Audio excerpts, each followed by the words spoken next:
Imagine if you had the power to see someone's most personal secret, like the number of their past sexual partners. Sounds like science fiction, right?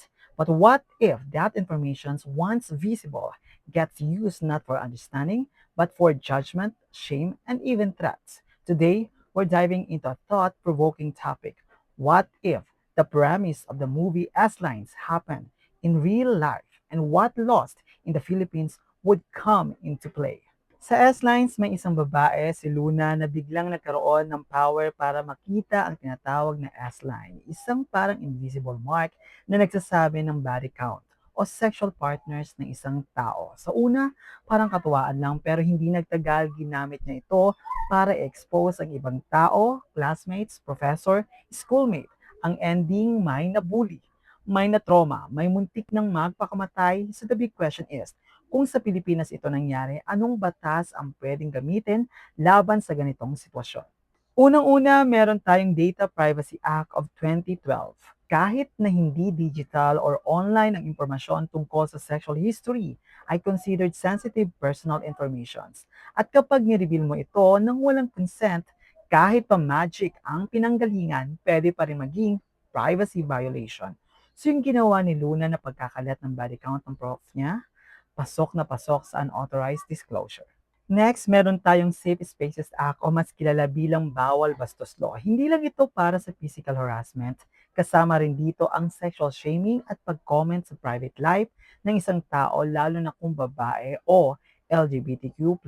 Yung ginawa ni Luna na pag-live expose ng prof at schoolmate niya, that's a form of gender-based harassment, lalo na sa loob ng school.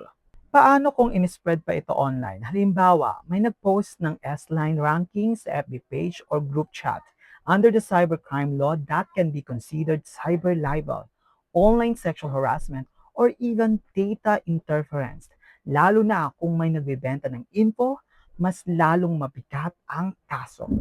Hindi lang online, pati sa actual life, pwede rin may kaso. Kapag tinakot mo ang isang tao na expose kita kung hindi ka umatras, that can be grave threat under Article 282 ng Revised Penal Code.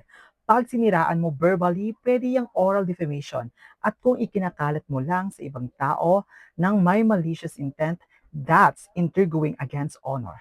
Now, imagine na lang kung dahil sa kahihiyan at trauma, may estudyanteng nag-drop out or na-depressed, pwede siyang mag-file ng civil case for moral damages under the Civil Code, emotional suffering at public humiliations.